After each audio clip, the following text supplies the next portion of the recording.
I'm going to tell you the real story of the Loon Lake Bomber, which was written by Richard Holm. And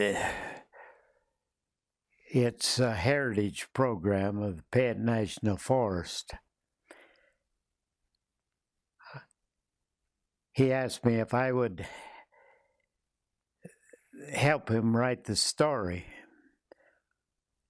because he said he gets so many stories told by different people as what happened.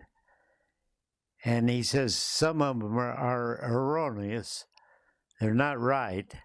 And he says, I want the real story. And I said, well, I can tell you the real story because I was there, the first one.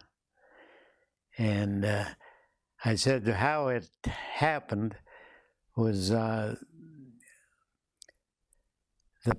plane was moving from one base to the other in the wintertime. And it was a plane that was made for bombing,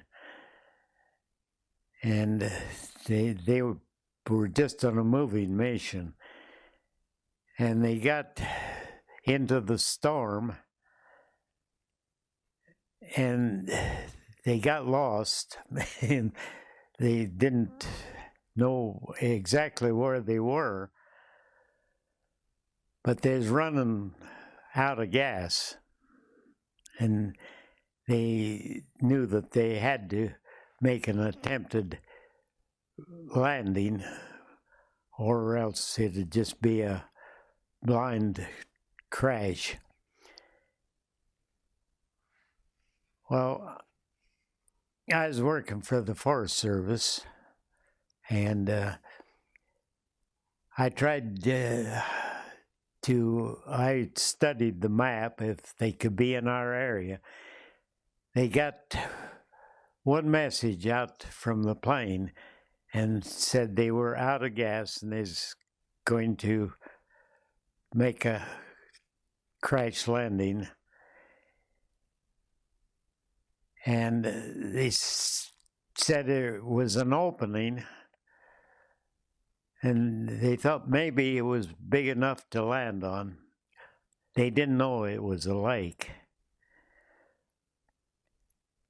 So I studied the map, and I knew the whole country, and I determined that there's the one place, number one, that I would start looking for him would be Loon Lake.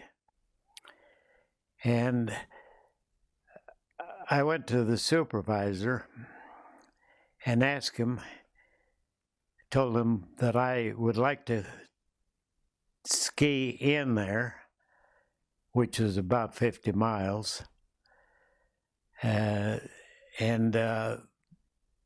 take a radio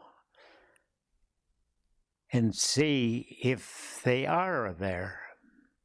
And I said, I have another kid that wants to go with me.